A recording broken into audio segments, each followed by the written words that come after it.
Heart failure के मरीज बहुत ज्यादा क्वेश्चन पूछते हैं कि जो उनका इजेक्शन फ्रैक्शन कम गया है, मान लीजिए 30 हो गया है, 32, 35, 40 हो गया है, क्या ये बढ़ सकता है? तो मेडिकल ट्रीटमेंट है जिससे बढ़ सकता है, वो मैं दवाइयों के नाम बता रहा हूं और वो डिसेंडिंग ऑर्डर में बता रहा हूं कि सबसे ज्यादा किसका पोटेंशियल है जो हार्ट फेलियर इजेक्शन फ्रैक्शंस को, पंपिंग सिस्टम को इंप्रूव करने का, बढ़ाने का। सबसे पहले इसमें आता है ANRI करके एक दवा होती है जिसके अंदर सैक्यूबिट्रिल और वैल्सार्टन करके आता है, ये दवाइयां हम लोग देते हैं।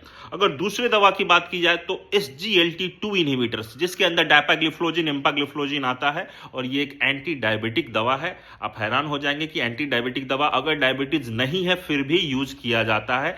हार्ट जो पंपिंग सिस्टम कमजोर हो गया है, उसका इफिशियंसी जो कमजोर हो गया है हार्ट का, मस्कुलेचर्स का पंपिंग एक्शन, उसको बढ़ाने के लिए।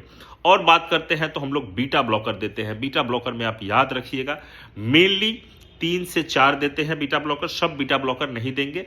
कार्डियो सेलेक्टिव कार्बिडेलोल देते हैं, नेविभलोल देते हैं, बिसोप्रोलोल देते हैं और कभी कभी मेटोप्रोलोल भी देते हैं। तो ये चारों बीटा ब्लॉकर्स भी बहुत कॉमनली यूज किया जाता है। अगर और बात किया जाए मिनरलोकोर्टिकोइड रिसेप्टर्स एंटागोनिस्ट, इसके अंदर स्पाइनोलैक्टोन आता है, एल्डाक्टोन नाम आप सुने होंगे, स्पाइनोलैक्टोन आता है और एप्रिलॉन करके आता है, तो ये भी जो है दिया जाता है। पांचवा अगर हम बात करते हैं तो पांचवा आता है AC इनहिबिटर का। AC इनहिबिटर के अंदर भी आप याद रखिएगा, AC इनहिबिटर्स में खासकर जो है आपका देखिए लिसिनोप्रिल है, रेमिप्रिल है, इनालाप्रिल है, ये सब देते हैं।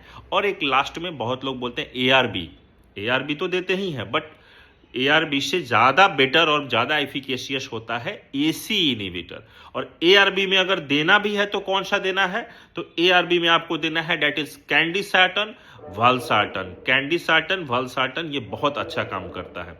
बाकी और लोसार्टन भी दिया जा सकता है, ये भी अच्छा काम करता है, बट इसमें आप टेल्मिसार्टन दें या ओल्मिसार्टन, ये नहीं उतना अच्छा काम करता है। तो ये हो गया दवा का लिस्ट जो डिसेंडिंग ऑर्डर में मैंने दिया है, आप इसे याद रखें। बाकी बहुत चीजें की जा सकती है। नमक कम करना है क्योंकि फ्लूइड ओवरलोड होता है, नमक आपको जाहिर सी बात है कम करना होगा। पानी की मात्रा आपको रेस्ट्रिक्ट करके रखनी होगी, वॉल्यूम ओवरलोड होता है शरीर में, पानी भी कम रखिए, नमक भी कम रखिए। एक्सरसाइज बोला जाता है करने के लिए। और बहुत बार देखा जाता है कि जिनका ऑलरेडी जो है हार्ट फेलियर हो गया है और फिर भी देखा जा रहा है कि एंजियो अगर हुआ है, कोरोनरी एंजियोग्राफी, और देखा जा रहा है ब्लॉकेड है, तो उनका ब्लॉकेड अगर रिलीज कर दिया जाए, चाहे वो PTCA के थ्रू रिलीज किया जाए, परक्यूटेनियस जो है ट्रांसल्यूमिनल एंजियोप्लास्टी, या आप उनको CABG करके बाईपास करके वो जो ब्लॉकेज अगर रिलीव हो जाता है तो बहुत बार उनका पंपिंग सिस्टम इंप्रूव कर जाता है, एफिशिएंसी बढ़ जाता है।